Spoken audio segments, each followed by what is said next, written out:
sector audit, scrutiny and oversight committees, how can they help to improve the quality of public sector audit? I'm a chartered accountant and I want to share with you my experience of financial performance and procurement audit, and also as former chair of a local authority audit panel and as non-executive director of a public sector arts body. So what is public sector audit, scrutiny and oversight? It's a role that oversees, firstly, the quality of public sector management, and secondly, how auditors hold them to account on behalf of citizens. It's done differently in different contexts. For example, the European Parliament's Budget Committee and Budgetary Control Committee perform this function. At national level, parliamentary committees like the Committee of Public Accounts in Ireland perform it. And in the UK, local authority and health bodies have bodies called audit committees.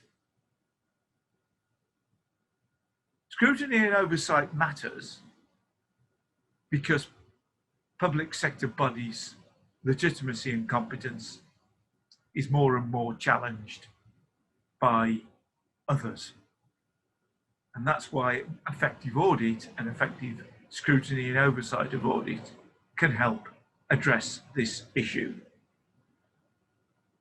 Audit, scrutiny and oversight has always been a challenging role.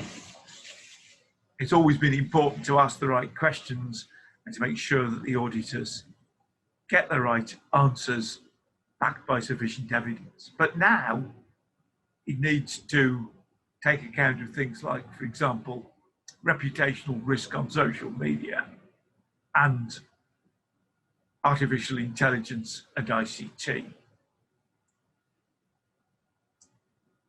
So what are the main challenges facing public sector audit at the moment? Firstly, it needs to be forward-looking as well as backward-looking. No longer enough just to look at the outcome of transactions.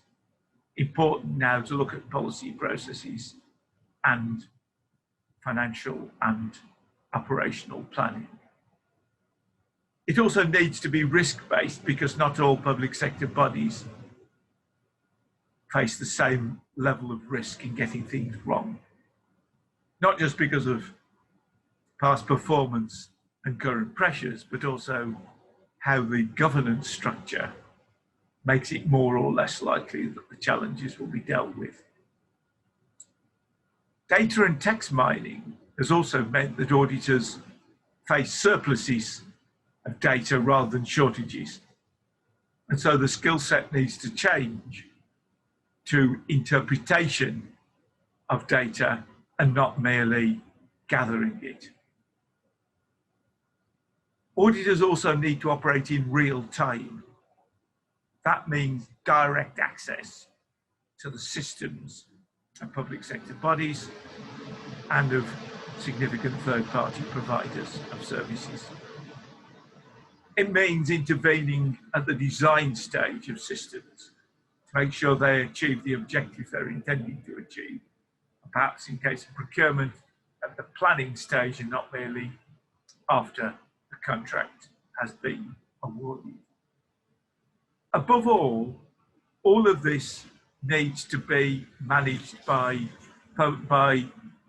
supreme audit institutions because they have not just the competence and the legal powers, but they have the legitimacy and they can mitigate any risk. Public sector scrutiny can be captured by those who have other agendas.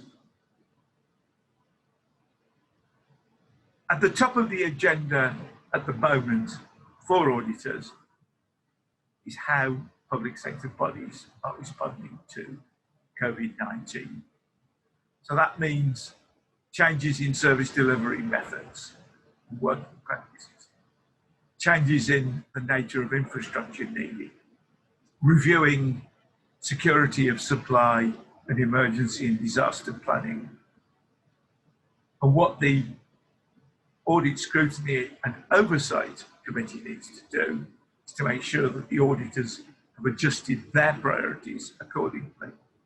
And also, importantly, make sure that when they make recommendations, they are actually implemented. All of this is very challenging, and both auditors and Audit, Scrutiny and Oversight Committees need help. They need help from legislators, from regulators, and from peer group bodies like Eurosai.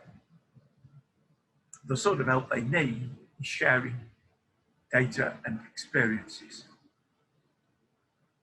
They need to ensure that peer review is effective as a means of reviewing audit performance and not merely easy to measure but not necessarily highly relevant indicators like how many recommendations were implemented.